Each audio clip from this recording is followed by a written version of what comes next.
dolls, it's Mrs. Rutherford.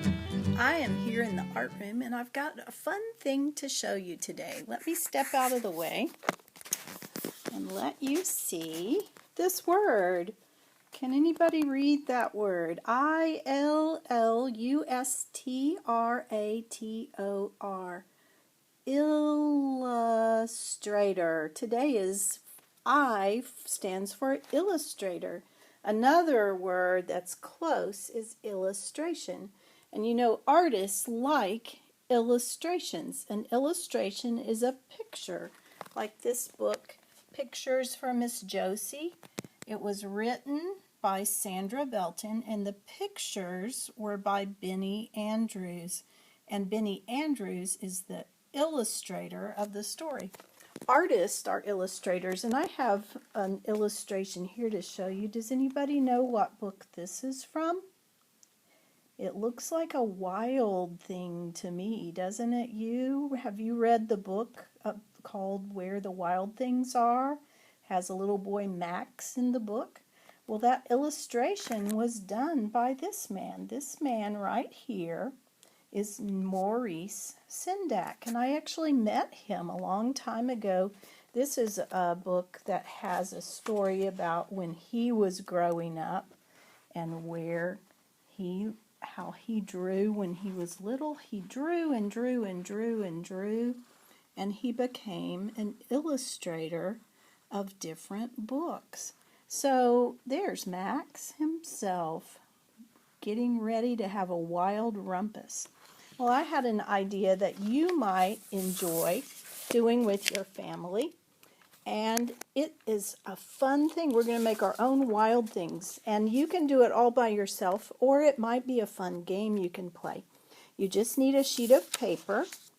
You need something to draw with. It could be a pencil or a marker. It could be color pencils. It could be a crayon. Whatever you have at home, you can use. The first thing that you're going to do is you're going to fold your paper in 3 parts. I've got my paper turned vertically. That means it's turned the long way, the tall way, not horizontally going the long way this way. I'm going to turn it vertically, up and down. And I'm going to fold it in 2 places, and that will make 3 parts to my book, our page. That's called dividing it into thirds. So I'm going to use my hand and fold it down. And I'm holding the iPad camera with one hand, so I'm doing this one-handed. I'm going to fold the other part up. So it's folded into thirds. Let's count and see if we can see the 3 parts. There is 1, 2, 3 parts.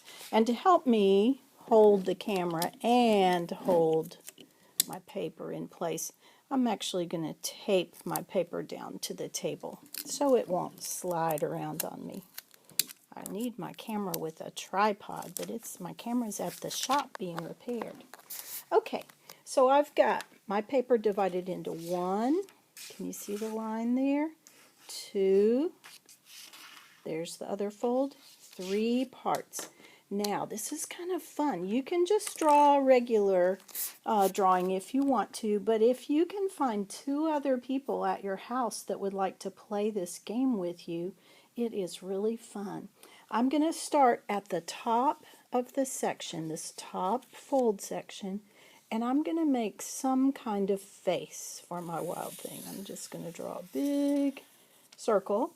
Let's see, I think my wild thing's going to have 2 really big eyeballs.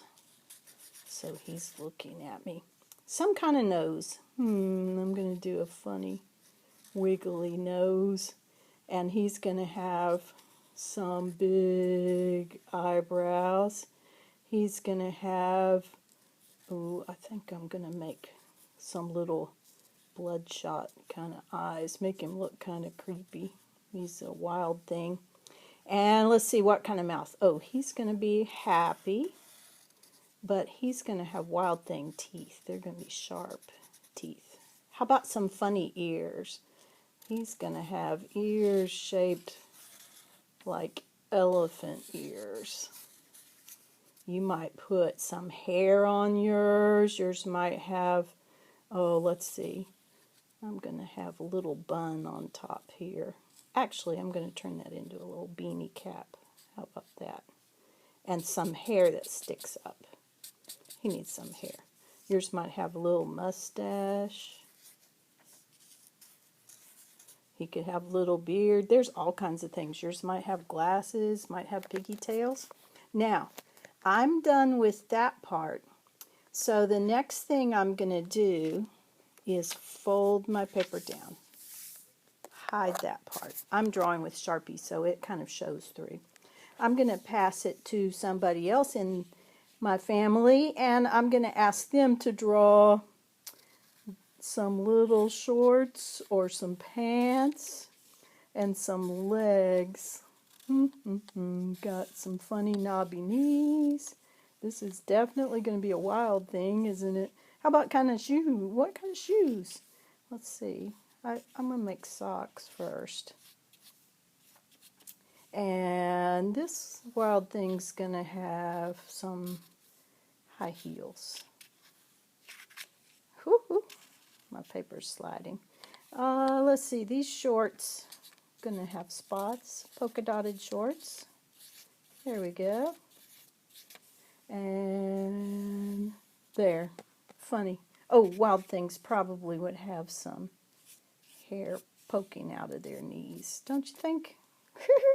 Now I can pass it to the next person, and they're going to tie it all together and make some kind of neck and tummy. This one's going to have a big fat tummy, belly button. Let's see, how about some muscly arms? Big muscles. Wonder what he's been doing, lifting wild thing weights, I guess. And he doesn't even have a shirt on, but I'm going to give him a little shirt. Oh, you know what? He's going to have on overalls with a pocket. And they're going to come across. That belly button looks silly. I think I'm going to turn that into stripes. How's that for a silly, wild thing? Then I can use some crayons and color pencils and markers and add color to him. Here's another wild thing. Look at this one. This one's funny. He's got a funny head with hair. Oh my goodness, a peace sign shirt, a pocketbook, and look at the bottom little skirt and those weird pants and leggings. I think it's got leggings. So anyway, you have fun doing an illustration for Illustrator where the wild things are. Thank you, and I'll see you next time. I enjoyed being with you today. Bye. Wild thing, wild thing, wild thing, wild thing, wild thing, wild thing. Hey, we can be friends. Yeah, let's go. Have a wild rumpus. Let the rumpus begin.